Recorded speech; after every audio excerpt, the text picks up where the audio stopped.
Hello, ito ang aking pananghalian ngayon.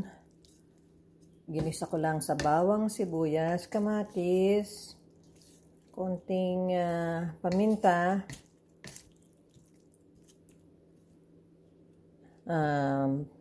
beef, ground beef, tsaka mga hipon, ampalaya, sitaw, okra,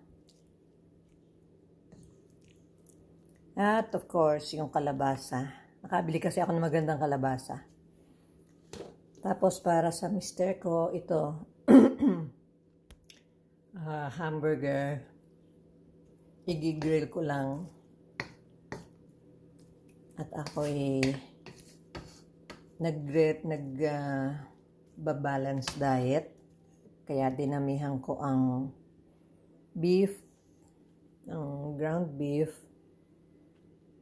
Tapos, konting brown rice.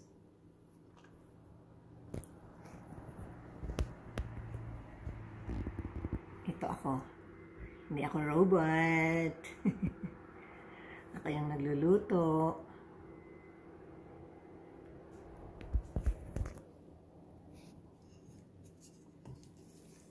Stir lang ng konti. Para huwag ma-overcook. Para medyo lumamig na siya. Kasi pag hindi ko hinalo, hinango ko na to from the kalan. Naka-off na to. Itong mga kalan na to. Kasi ayoko nang ma-overcook sila. Kaya medyo hinahalo ko pa rin ng konti.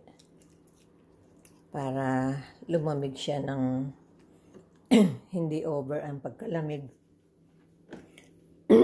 Tapos, ito naman, i-grill na lang dito.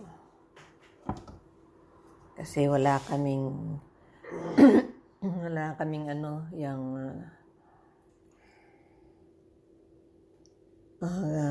tag dito, yung grill namin tinangay ng hangin, nasira.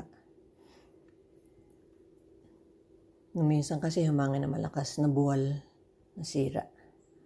So, dito ko na lang siya i-grill. Siguro ilalabas doon para yung oil hindi yung grease hindi grease. Para ako nangungungo. Yung grease. Minsan nga hindi ako maintindihan itong mister ko. Siguro nangungungo ako. Madali lang naman yan. Ayan, ini-on ko na yung grill. Ipadidiretso ko lang ng tulo ng grease dito sa sink. Ayan, ini-on ko na para pag init niya, ilalagay ko lang itong hamburger patty. From scratch ito, hindi yung nabibiling ready na. Dito ko na lang gagawin para diretso yung tulo ng kanyang grease. Minsan para akong talaga nangungungo. Grease. Minsan parang grease. Ngungo na yata ako. Ganyan lang karami ang rice ko. Mga siguro 4 na kutsara.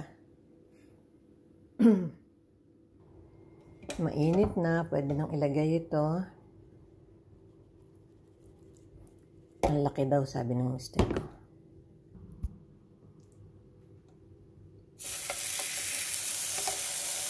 Hindi na raw siya maghahaponan. Ang laki-laki daw ng ginawa kong hamburger.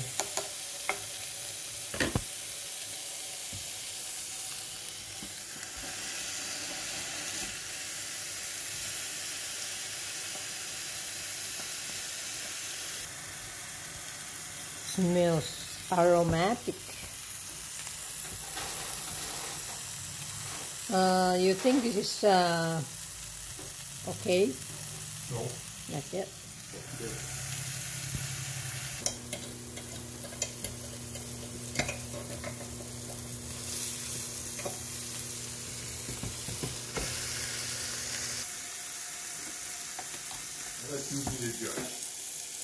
It's done.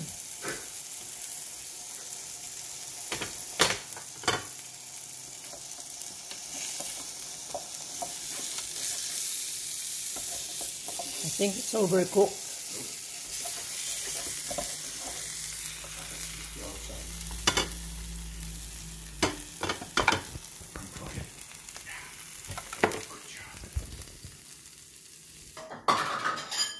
And here is our simple lunch.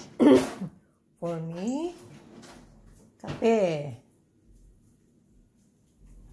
For him, Steak. hamburger.